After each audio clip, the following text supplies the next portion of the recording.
안녕하세요. 경매사령관 박영춘입니다. 이제 지분 경매는 이번 강의를 마지막으로 하고요. 한 10회 정도 올린 것 같아요. 물론 모든 걸 다 이렇게 10분 안에 다 말씀드리기는 좀 힘들었고, 오늘은 그래서 이제, 채권의 불가분성, 궁금한 거 있으면 저한테 한번 문자로 주시든지 저희 가게를 직접 오셔도 되고요. 그래서 한번 제가 궁금증을 풀어드리도록 하겠습니다. 그래서 오늘은 채권의 불가분성이라는 게 있어요. 이런 인터넷 강의 보면 채권의 불가분성 때문에 임차인이 있는 지분 경매는 낙찰받지 마라 라고 이렇게 많이 얘기를 해요. 저는 참 그래서 가만히 생각해 봤습니다. 채권의 불가분성? 채권을 나눌 수가 없다는 얘기죠. 나눌 수가 없기 때문에 어느 한 놈한테 몰빵을 시킨다는 얘기잖아요.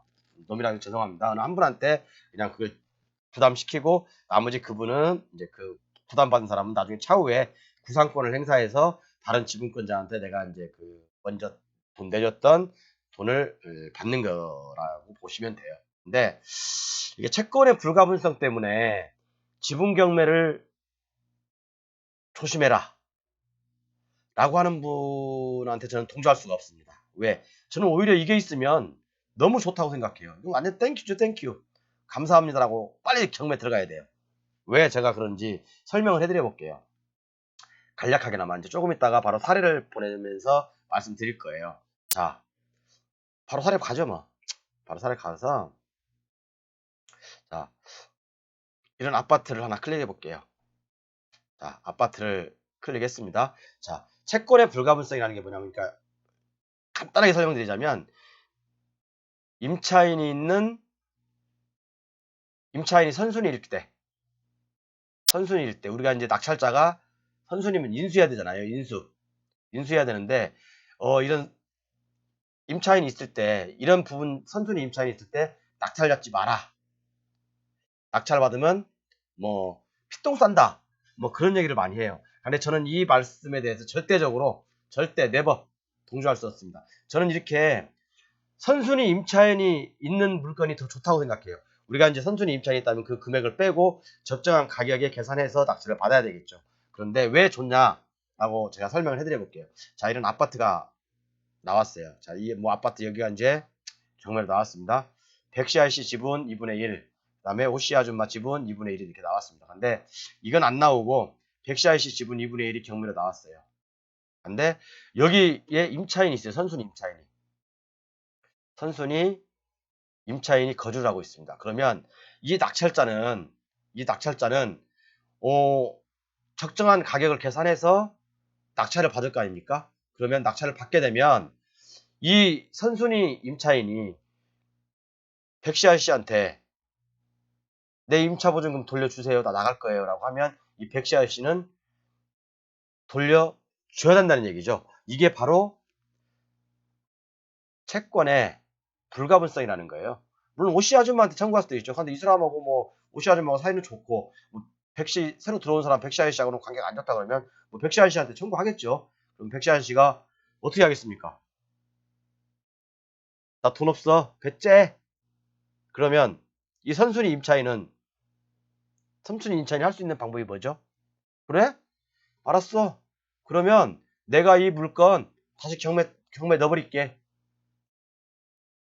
그렇게 얘기할 수 있잖아요. 그죠? 그러면 이 낙찰자는 진짜 박수를 쳐야 돼, 박수를. 왜? 내가 돈이 있지만 돈 없어서 못 줘.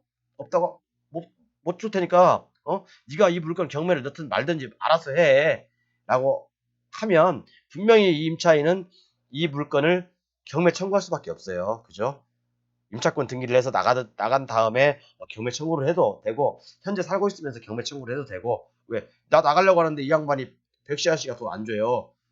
라고 하니까 그냥 바로 이 양반은 경매 청구할 수 있다는 얘기죠. 그러면 이 낙찰자인 경매사령관 박영춘은 진짜 박수를 쳐야 됩니다. 왜 이렇게 박수를 쳐야 되냐 설명해 드릴게요. 자, 우리가 이 아파트 이걸 낙찰받는 목적이 뭐죠? 자, 이게 만약에 10억이라고 해요. 그러면 백시 아저씨가 5억, 오씨 아줌마가 5억 이렇게 되잖아요. 그럼 이게 내가 이제 3억을 낙찰 받았다고 해요. 여기 임차인은 한 5천만 원 있다고 합니다. 그러면 자, 3억에 제가 낙찰 받았습니다. 자, 그러면 저는 이 3억에 낙찰 받은 목적이 뭐죠? 결국에는 오씨 아줌마 이거 내 거 내가 3억에 낙찰 받았지만 실제 시가는 5억이니까 5억에 사세요. 그러면 오씨 아줌마가 나 돈 없어 안 사. 그러면 제가 할 수 있는 방법은 뭐죠?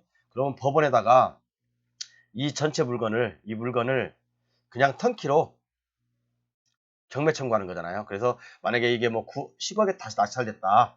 낙찰됐으면 저 5억 가져가고 오여사 5억 가져가고 이렇게 되는 거잖아요. 이런 맛에 그러면 제가 5억을 배당 받았으면 나머지 제가 3억에 낙찰 받았으니까 저는 2억을 버는 거잖아요. 이게 바로 지분 경매예요. 근데 자 이렇게 됐는데 결국에는 제가 최종 목적은 오씨 아줌마가 이 시세대로 안 사면 결국엔 내가 이제 이 물건을 경매를 내야 되는데 자 만약에 임차인이 있어.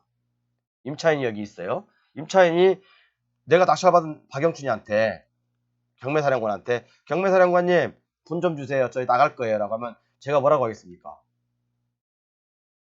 돈이 있어서 저는 돈 안 줘요. 왜? 어차피 경매로 넘길 거니까 저는 이 단계 거쳐서 돈을 서로 나눠 가질 거니까. 그러면 돈이 있어서 저는 안 줍니다. 제 배 째세요. 그럼 이 임차인이 뭐라고 하겠습니까? 알았어요. 그럼 내가 요거 당신이 돈 안 주니까 내가 요거 경매로 넣어버릴게요. 자, 그러면 내가 할 일을 내가 이렇게 오여사하고 협의해서 안 되면 공유분할 청구 소송을 해서 경매를 넣어야 되는 이 수고로움을 이 임차인이 해결해 주잖아요. 얼마나 편합니까? 그죠? 차라리 저는 그래서 임차인이 있는 물건은 적정한 가격을 계산해서 들어가는 게 좋다. 왜? 내가 해야 될 수고를 이 임차인이 덜어주는 거죠. 이해 가셨습니까? 이해 가셨죠? 아니, 안 가신다고요? 그래서 제가 만약에 3억이라는 돈을 낙찰 받았고, 이제 그러면 공유자가 어떻게 되겠어요? 낙찰 받았는데. 그러면 저 3억, 저 경매사령관하고 오씨 아줌마하고 이제 두 개 공유자가 되잖아요. 그러면 이 임차인은 오씨 아줌마한테도 청구할 수 있고, 저한테도 청구할 수 있어요. 그렇지만, 둘 다한테 청구할 수 있지만, 어느 한 사람한테 몰빵으로 저 경매사령관한테 박 경매사령관님, 제 보증금 5천 주세요. 라고 청구할 수 있는 게 바로 채권이잖아요. 채권의 불가분성이라고 합니다. 불가분성. 나눌 수 없다는 얘기죠. 채권은 나눌 수가 없다는 얘기죠. 그렇기 때문에 이 5천만 원이라는 채권을 저한테 한꺼번에 청구할 수도 있다는 얘기죠. 그러면 저는 제가 착해서 순수하게 뭐 돌려주면 좋겠지만 임차인 내보내고 다시 제가 이런 과정을 거쳐서 하면 좋겠지만 저는 뭐 경매를 많이 하다 보니까 돈이 없어요. 수점이 한 푼도 없습니다. 그러면 이 임차인님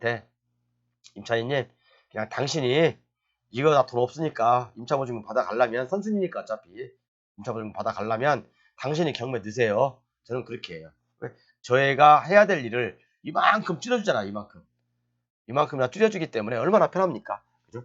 그래서 일부 경매 강의를 듣다 보면 채권의 불가분성이라고 이야기하면서 임차인이 있는 지분 경매 물건은 조심해라 라고 이렇게 해요. 자, 여러분 제 설명을 들어보셨죠? 그리고 다른 인터넷 사이트에서 정말 공부를 많이 하신 분들은 이렇게 얘기를 합니다. 그렇죠. 그렇지만 실무는 제가 맞아요. 실무는 제가 100% 맞습니다. 그리고 이론적으로는 이분이 맞아요. 여러분은 실리를 취하시겠어요? 아니면 뭐 학자가 되시겠습니까? 저는 학자 안 해요. 저는 그냥 발로 뛰는 경매 사령관이고 지휘관입니다. 그렇기 때문에 저는 후자를 택하겠습니다. 후자를. 그냥 실제 상황을 선택하겠다는 거죠. 그냥 이 임차인한테 임차인님 저 돈 없으니까요. 그냥 배를 쬐든지 아파트를 반절로 쪼개서 가든지 뭐 그렇게 하세요. 아니면 제가 방법을 알려드릴게요. 임차인님. 그냥 보증금 돌려받았다고 법원에다 경매 청구하십시오. 그러면 저는 이 오여사하고 다시 합의 봐야 되고 또 뭐 번거로운 일들이 또 뭐 공유물 분할 청구로 가서 제가 또 경매 청구해야 되고 이런 번거로움이 한 방에 해결되잖아요. 그러면 이분이 대신해서 저를 통해서 경매를 넣어주니까 얼마나 좋습니까? 그죠? 제가 말하는 실전 사례가 맞는지 아니면 이분이 말씀하시는 게 맞는지 이분도 100% 맞습니다. 이분이 법리학적으로는 이게 100% 맞고 실제 사례는 이렇게 된다는 얘기죠. 이해 가셨죠? 오늘 사실은 제가 이런 얘기를 좀 해야 되나 말아야 되나 고민을 많이 좀 했어요. 제가 한 지금 30강 정도 했는데 좀 비밀스러운 얘기들을 좀 간접적으로 많이 보여드렸거든요. 참고하세요.